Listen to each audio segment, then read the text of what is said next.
Halo semua, bagaimana kabar kalian hari ini? Semoga selalu sehat dan semangat untuk belajar demi meraih cita-cita yang gemilang. Sebelumnya perkenalkan, nama saya Tegar Primadian dengan NIM 170762353 dari Program Studi Pendidikan Bisnis kelas perkembangan peserta didik. Pada materi kali ini, saya akan membahas video animasi yang telah dibuat, yaitu tahapan dan perkembangan peserta didik mulai dari PAUD, SD, SMP, hingga SMA. Pertama, perkembangan peserta didik. Perkembangan peserta didik merupakan perubahan yang progresif dan kontinu atau berkesinambungan untuk menjadi lebih sempurna untuk mencapai kematangan dan pengalaman melalui interaksi dengan lingkungan dalam ruang lingkup pendidikan. Perkembangan peserta didik bertujuan untuk mengembangkan kemampuan peserta didik mulai sejak usia dini, sekolah dasar, tahap menengah, dan tahap dewasa, serta memberikan pemahaman atas aspek-aspek pertumbuhan dan perkembangan berdasarkan tahap-tahap perkembangannya mulai dari anak-anak, remaja, hingga dewasa. Prinsip-prinsip perkembangan. Yang pertama ada perbedaan individu.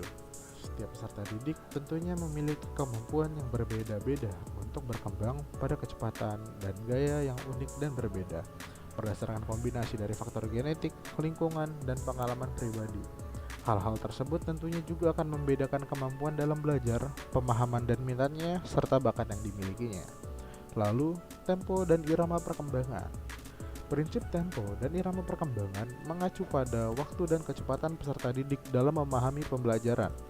Namun, hal ini tidak hanya tentang kecepatan, melainkan irama dan pola dalam kemampuan dan keterampilannya dalam belajar. Tentunya setiap peserta didik memiliki tempo dan irama perkembangan yang berbeda-beda. Namun, pendidik juga harus bisa mengajarkan pola yang mudah untuk dipahami dan konsisten kepada peserta didik. Selanjutnya ada aspek-aspek perkembangan. Aspek-aspek perkembangan yaitu yang pertama aspek perkembangan fisik, meliputi pertumbuhan fisik dan keterampilan motorik. Pada anak-anak, aspek ini bisa sangat terlihat melalui pertumbuhan tinggi badan, berat badan, dan kemampuan fisik seperti berlari, melompat, dan sebagainya. Selanjutnya ada aspek perkembangan kognitif, berkaitan dengan proses berpikir dan pembelajaran termasuk kemampuan memecahkan masalah, memori ingatan, perhatian, dan kecerdasan. Perkembangan kognitif mempengaruhi bagaimana peserta didik memahami dan memproses informasi. Selanjutnya ada aspek perkembangan sosial. Aspek ini meliputi kemampuan untuk berinteraksi dengan orang lain, membangun hubungan, dan bekerja dalam kelompok. Aspek sosial juga mencakup pemahaman tentang norma-norma sosial dan kemampuan untuk beradaptasi dalam berbagai situasi sosial. Selanjutnya ada aspek perkembangan emosional. Aspek ini berkaitan dengan pengalaman, ekspresi, pengelolaan emosi. Ini termasuk pengembangan empati, pengendalian diri, dan ketahanan terhadap stres atau kegagalan.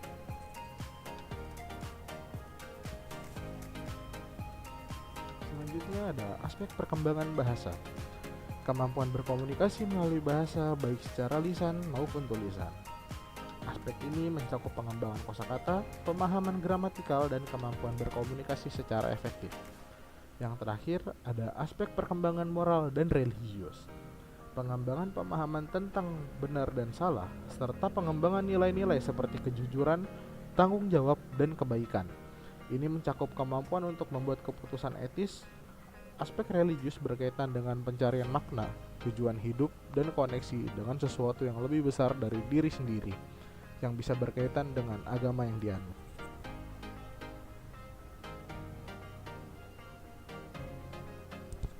Pertama ada PAUD. PAUD merupakan jenjang pendidikan anak-anak mulai dari usia dini dari rentang umur 0 hingga 6 tahun. PAUD merupakan fase pendidikan prasekolah untuk membina, mendidik, dan menstimulasi anak untuk belajar mengeksplor tentang pembelajaran sebelum masuk jenjang sekolah. Prinsip perkembangan pada PAUD. Yang pertama, perbedaan individu pada jenjang pendidikan PAUD mengacu pada pengakuan bahwa setiap anak adalah unik dan berkembang pada kecepatan, gaya, dan jalur yang berbeda-beda.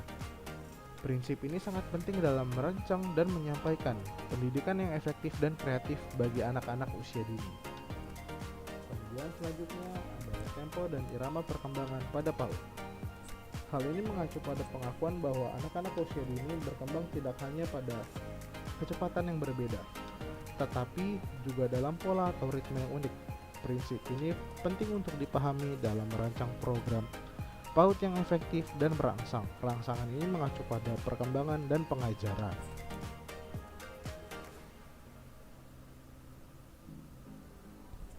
Aspek-aspek perkembangan. Yang pertama, pertumbuhan fisik. Aspek ini mencakup peningkatan tinggi dan berat badan pada sang anak. Pada tahap ini, anak-anak mengalami pertumbuhan yang baik dan signifikan. Nutrisi yang baik diperlukan untuk terus membantu pertumbuhan dan meningkatkan stamina serta imun yang baik. Selanjutnya, perkembangan kognitif. Hal ini mencakup kemampuan berpikir, kemampuan mengkategorikan suatu objek berdasarkan warna, bentuk, dan ukuran, kreativitas, imajinasi, dan pengembangan ingatan memori. Aspek selanjutnya ada perkembangan sosial. Pada aspek ini, anak belajar untuk berinteraksi dengan teman sebaya, berbagi dan kerjasama, dan belajar untuk kemandirian, seperti merapikan tempat setelah bermain dan belajar, serta memakai pakaian. Selanjutnya ada perkembangan emosional. Mengenal dan memahami jenis ekspresi emosi sedih, bahagia, marah, takut, dan cemas. Anak diajarkan untuk melatih dan mengelola rasa emosionalnya agar stabil. Aspek selanjutnya perkembangan bahasa. Belajar untuk memulai mengeja huruf membaca, berbicara untuk komunikasi, dan juga mengeja kata-kata, objek, benda, atau lainnya. Selanjutnya, yang terakhir adalah aspek perkembangan moral dan religius, mencakup pengenalan antara benar dan salah kepada anak, mengajari kejujuran, empati, cinta kasih, dan juga rasa tanggung jawab. Selanjutnya, sekolah dasar. Pada jenjang sekolah dasar merupakan jenjang pendidikan formal yang paling dasar dalam sistem pendidikan di Indonesia, yang ditentu selama 6 tahun mulai dari usia 7 hingga 12 tahun atau secara kelas dalam kelas 1 hingga 6 SD. Prinsip perbedaan individu pada sekolah berdasar yaitu setiap siswa memiliki kebutuhan yang berbeda, kemampuan yang berbeda, dan gaya belajar yang memiliki ciri khas masing-masing. Pada prinsip ini harus mengetahui dan menghargai latar belakang serta karakter dari masing-masing siswa sehingga dapat memberikan penguatan serta dukungan potensi belajar kepada siswa. Selanjutnya ada prinsip tempo dan irama perkembangan. Pada prinsip ini menekankan peran penting terhadap pengajaran yang diberikan kepada siswa karena setiap siswa memiliki tempo dan perkembangan belajar yang berbeda. Poin penting dalam prinsip ini adalah fleksibilitas dan efektivitas dalam pembelajaran yang diberikan sehingga dapat mengembangkan kemampuan terbaik siswa dengan gaya belajarnya yang berbeda-beda. Aspek-aspek perkembangan yang pertama, aspek pertumbuhan fisik pada sekolah dasar. Biasanya siswa sekolah dasar mengalami pertumbuhan tinggi dan berat badan yang baik dalam kurun waktu yang relatif singkat. Pada sekolah dasar, pendidik dan orang tua perlu mengawasi kesehatan perkembangan fisik pada anak seperti dari makanan yang bergizi, olahraga teratur, dan juga tidur yang cukup. Aspek perkembangan kognitif pada sekolah dasar yaitu memberikan pembelajaran kemampuan berpikir yang baik, memahami konsep materi secara lebih kompleks, kemampuan berbahasa Indonesia yang baik dan benar, serta pembelajaran matematika yang memberikan pemahaman tentang angka. Aspek selanjutnya ada perkembangan sosial, yaitu mencakup dan menekankan anak untuk berinteraksi dengan baik, disertai pembentukan norma sosial dan keterampilan bersosialisasi. Memahami jiwa sosial seperti saling menghormati, memahami dan bertoleransi akan perbedaan yang ada, serta memahami konsep kemandirian dalam situasi sosial. Aspek pengembangan emosional mencakup pemahaman dan pengontrolan emosi secara efektif. Pendidikan juga memberikan pembentukan rasa emosional yang digunakan dalam situasi berbeda dengan bagaimana cara anak mengontrol emosionalnya dengan baik dan melakukan keputusan yang tepat. Aspek perkembangan bahasa pada sekolah dasar meliputi tahapan penting untuk belajar berkomunikasi dan pemahaman berbahasa. Aspek ini mencakup poin-poin penguasaan bahasa dan kosakata beserta struktur yang benar, keterampilan berbahasa dalam membaca dan menulis, serta kreativitas dalam mengelola bahasa. Yang terakhir ada aspek perkembangan moral dan religius.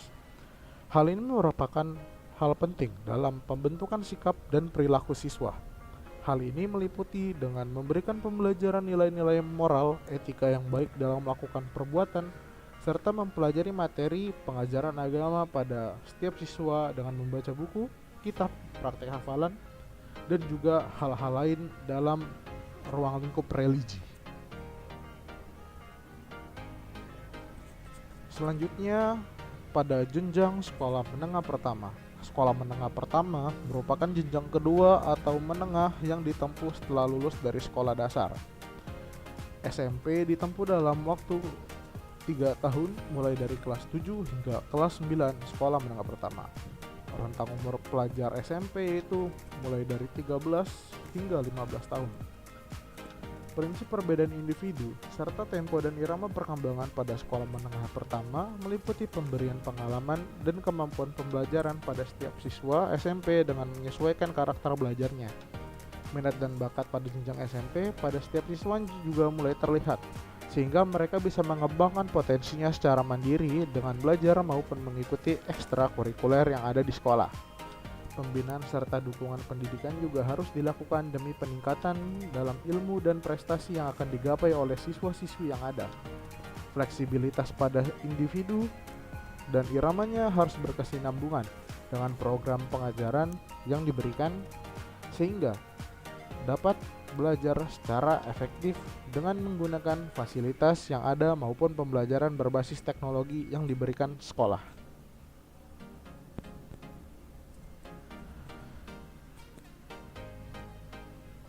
Selanjutnya ada aspek-aspek pada ruang lingkup sekolah menengah pertama. Yang pertama, aspek pertumbuhan fisik. Pada siswa SMP sudah memasuki masa pubertas remaja yang dimana anak akan mengalami perbedaan signifikan yang dapat mempengaruhi dirinya karena telah memasuki masa remaja untuk menuju lebih dewasa. Pada masa ini siswa terlihat perbedaan yang mencolok dari segi fisik sehingga tentunya siswa dapat mengembangkan minat dan potensinya berdasarkan fisik tersebut dengan mengikuti pelatihan yang ada seperti melatih skill olahraga untuk siswa maupun kesenian tari untuk siswi. Selanjutnya, yang kedua ada aspek perkembangan kognitif, meliputi pembelajaran efektif dan kompleks seperti pemecahan masalah, mengidentifikasi secara logis, berpikir kritis dalam berkomunikasi maupun penghitungan dalam pembelajaran dan juga potensi keterampilan. Selanjutnya, aspek perkembangan sosial mencakup hubungan interaksi secara efektif dalam bersosialisasi dengan orang lain. Siswa diajarkan untuk bersosialisasi dan berdiskusi secara langsung baik di dalam ruang kelas, laboratorium, maupun pada ruang lingkup ekstrakurikuler. Siswa dilatih untuk berkolaborasi dalam diskusinya untuk membahas suatu masalah beserta solusinya dalam pembelajaran. Aspek selanjutnya, perkembangan emosional. Pada siswa SMP meliputi pengajaran bagaimana cara mengelola emosi dengan benar, pemahaman jenis emosional, mengatasi rasa emosional dalam situasi tertentu yang memiliki kondisi dan tantangan berbeda, serta mengekspresikan rasa emosional secara tepat dan baik kepada orang lain. Selanjutnya ada aspek perkembangan bahasa.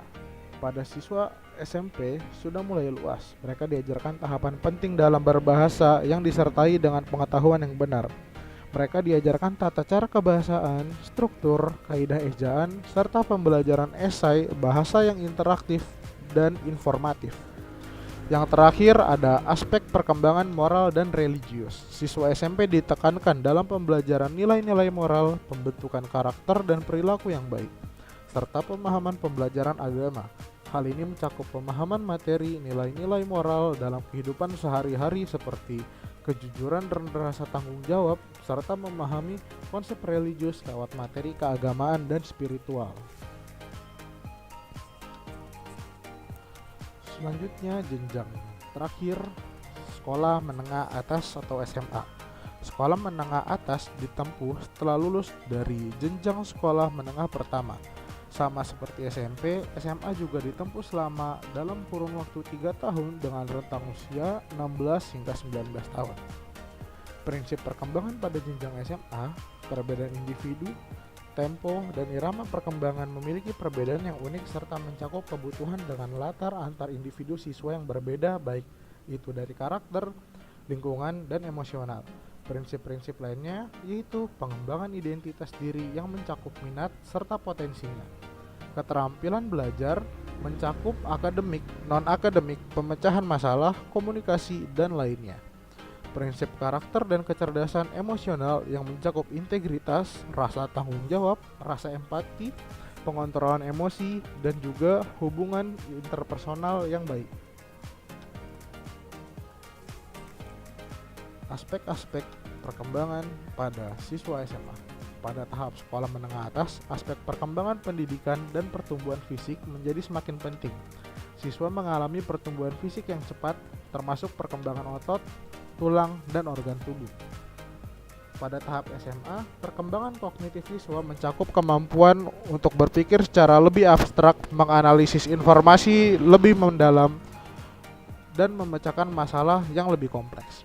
Mereka mungkin memulai mengembangkan minat dan keahlian khusus dalam bidang akademik tertentu, serta mempersiapkan diri untuk memasuki perguruan tinggi atau dunia kerja. Pada tingkat SMA, perkembangan sosial memiliki siswa menjadi semakin kompleks. Mereka mulai membangun identitas sosial mereka, menjalin hubungan yang lebih dalam dengan teman sebaya, dan mengembangkan keterampilan interpersonal yang lebih matang.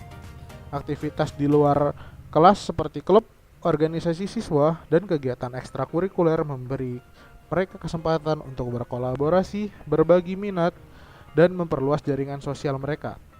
Siswa SMA mengalami perubahan emosional yang signifikan karena tekanan akademik, pergaulan, dan pertimbangan tentang masa depan. Siswa mungkin mengalami stres, kecemasan, atau tekanan dari berbagai sumber seperti ujian, persaingan, atau masalah pribadi. Penting bagi sekolah dan guru untuk menyediakan lingkungan yang mendukung dan mendorong kesejahteraan emosional siswa. Kemudian selanjutnya ada aspek perkembangan bahasa. Pada aspek ini siswa mencakup mengembangkan kemampuan berkomunikasi yang lebih kompleks dan mendalam. Mereka mengembangkan keterampilan dalam membaca, menulis, mendengarkan, dan berbicara dengan lebih baik. Ini mencakup pemahaman kebahasaan yang lebih kompleks, penggunaan bahasa yang lebih tepat dan variatif, serta kemampuan untuk menganalisis dan menyampaikan ide dengan lebih jelas dan efektif. Guru dapat memfasilitasi mereka untuk perkembangan siswa dengan memberikan tugas yang menantang, memberikan umpan balik yang konstruktif, dan mendorong partisipasi aktif dalam diskusi kelas. Pada tingkat SMA, perkembangan moral dan religius siswa dapat menjadi lebih banyak dan mendalam. Siswa mulai mempelajari nilai-nilai dan keyakinan yang mereka terima dari keluarga dan lingkungan mereka, serta mulai membentuk pandangan moral dan spiritual mereka sendiri. Penting bagi pendidik untuk memberikan pemahaman serta fasilitas untuk pendidikan yang diberikan semakin lengkap. Nah, materi yang kita bahas pada kali ini sudah finish atau selesai. Terima kasih, semoga bermanfaat bagi para penonton untuk menyimak materi yang telah dibahas. Sekian, saya ucapkan terima kasih.